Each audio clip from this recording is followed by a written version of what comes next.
दोस्तों SSC CGL के बारे में जो हमने एक वीडियो बनाया था उसमें आपको बताया था कि किस तरह से नोटिफिकेशन में जो ये कहा गया है कि अब जो परीक्षाएं हैं वो अब एक ही शिफ्ट में आयोजित की जाएगी। और दूसरी बात ये अपडेट थी कि अपने होम टाउन से 100 किलोमीटर के दायरे में ही आपको सेंटर दिया जाएगा। और सीबीटी मोड का जो एग्जाम है मतलब कंप्यूटर बेस्ड एग्जाम वो उसी बेसिस पे होगा। और ये एसएससी के जो डायरेक्टर हैं उनका ये कहना था, उन्होंने ऐलान किया था। लेकिन अब जो बड़ा अपडेट है वो ये है एसएससी को लेकर कि परीक्षा के तारीखों का ऐलान कर दिया गया है। 12 से लेकर 26 सितंबर तक एग्जाम होगा। और इसी एग्जाम के शेड्यूल को हम थोड़ा सा आपको बता देते हैं जो आया है। ध्यान से अगर आप सुनेंगे, आप अगर स्टूडेंट है तब भी और नहीं है तब भी आपको समझ में आ जाएगा कि ये जो तारीख है वो कब कब है। तो जो नोटिफिकेशन आया है उसमें एग्जाम को लेकर जो तैयारियां हैं वो यूजिस जो एसएससी की है उसमें ये कहा गया है एसएससी सीजीएल है, SSC CGL 2025। SSC CGL 2025 tier 1 जो पेपर है वो 12 से 16 सितंबर के बीच में होगा। और इसमें जो अगर एग्जाम में देखिए बदलाव क्या क्या है, तो जो अभ्यर्थी हैं उनका एडमिट कार्ड कब जारी होगा, तो ये बताया गया है कि ये पहले तो ये बात है कि 13 अगस्त से इसको शुरू किया जाना था एग्जाम को, लेकिन नहीं किया जा सका विरोध प्रदर्शन की वजह से। 14,582 जो पद है वो खाली है एसएससी सीजीएल में और इसी में सारे छात्र बैठने वाले हैं। ये 4 दिन पहले ही एग्जाम पोस्टपोन कर दिया गया था, स्थगित हो गई थी। ये 13 अगस्त से शुरू होने वाले थे लेकिन नहीं हो सके।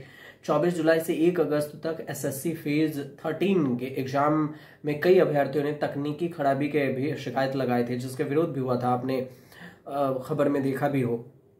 अगर आप स्टूडेंट हैं तो इसके बारे में जानते ही होंगे, अगर आप स्टूडेंट नहीं हैं तो आप खबर में जरूर देखे होंगे कि एसएससी सीजीएल और एसएससी पोस्ट 13 को लेकर जो विरोध प्रदर्शन हुआ था, छात्रों की मांग थी कि इसमें परीक्षा में गड़बड़ी है तो इसको फिर से करवाई जाए।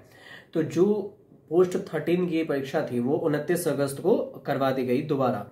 और इसके बाद जो एसएससी सीजीएल है इसके तहत ग्रुप बी और ग्रुप सी इस पोस्ट के लिए 14,582 पोस्ट के लिए ये एग्जाम एसएससी करवा रही है।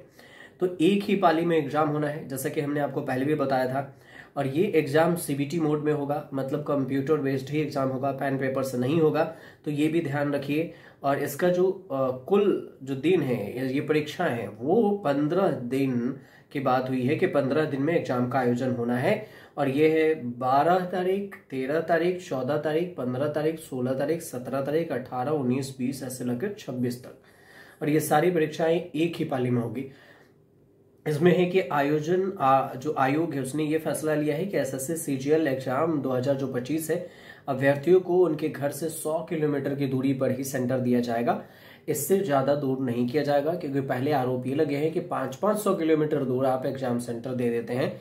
मतलब जो बिहार वालों को लखनऊ आना पड़ता है, तो ये ऐसा नहीं हो पाएगा।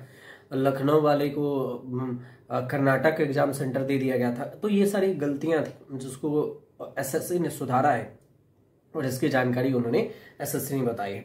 दूसरी बात है कि जो एग्जाम के लिए पहले आयोग ने अभ्यर्थियों को ये बताया है कि सीटी स्लिप जारी कर देगा। मतलब कि एडमिट कार्ड भले ही लेट से हो, लेकिन सीटी स्लिप का मतलब होता है कि आपका जो एग्जाम है वो किस सिटी में होगा, किस शहर में एग्जाम सेंटर पड़ने वाला है, यह आपको पहले ही आप सिटी स्लिप जब देखेंगे अपने डिटेल्स डाल करके तो आपको मिल जाएगा। इसके बाद एडमिट कार्ड जारी किया जाएगा और इसकी जानकारी दी जाएगी। 7 से 10 दिन पहले अभ्यर्थियों को सिटी स्लिप दे दिया जाएगा अपने एग्जाम सेंटर पर। जब एग्जाम होगी उससे 7 से 10 दिन पहले एडमिट कार्ड आपके जारी हो जाएंगे। मतलब आप यूं समझिए कि 12 सितंबर से एग्जाम है, तो फिर आपको 7 से 10 दिन पहले आपको ये जो 5 तारीख के करीब में आपको एडमिट कार्ड और सिटी स्लिप दे दिए जाएंगे ताकि आप इसे समझ सकें। दूसरी बात है कि एडमिट कार्ड ऑनलाइन ही जारी होंगे, अभ्यर्थी इसे लॉगिन कर सकते हैं और वेबसाइट से इसे डाउनलोड कर सकते हैं। सीबीटी मोड में ये परीक्षाएं हैं और सारे रूल रेगुलेशन वही पुराने हैं। जो अगर आप अभ्यर्थी हैं तो आपको पता होगा कि सीबीटी एग्जाम देते वक्त आपको क्या क्या चीज चाहिए। ट्रांसपेरेंट बोतल ले जाइए पानी के पीने की। इसके अलावा पेन पेपर की तो जरूरत नहीं होती, रफ के लिए वहां पर एग्जाम सेंटर में दिया जाता है। हाँ, अगर आपको आपका सिस्टम नहीं चल रहा है तो आप पहले ही शिकायत कीजिए। आप एग्जाम से 15 मिनट पहले जब आप सेंटर पे जाते हैं उससे और 15 मिनट पहले जाइए। आप सेंटर पे देखिए कि आपका जो सिस्टम है वर्किंग है या नहीं है, माउस ठीक चल रहा है या नहीं चल रहा है, और इन सारी चीज़ों को आप समझ लीजिए, आपको पता चल जाएगा। और इसमें कमियां हैं तो आप पहले ही बोलिए, ऐसा नहीं कि एग्जाम शुरू होने के बाद आप ये बोलें तो फिर दिक्कतें होंगी। तो ये सारी चीज़ें आप समझ लीजिएगा। और आपके पास कोई कन्फ्यूजन हो तो आप हमें कमेंट जरूर कीजिएगा। हम कोशिश करेंगे कि आपको ये पूरी जानकारी या फिर जो भी कन्फ्यूजन है उस कन्फ्यूजन को हम दूर कर सके, जानकारी आप तक उपलब्ध करवा सकें। लेकिन अगर आपको सही लग रहा हो तो हमारे चैनल से जरूर जुड़ जाइए। और बस इतना करना है आपको कि हमें सब्सक्राइब कर लेना है, ताकि हम जो भी जानकारी दें आपको वो विस्तार से और आसान भाषा में आप समझ सकें।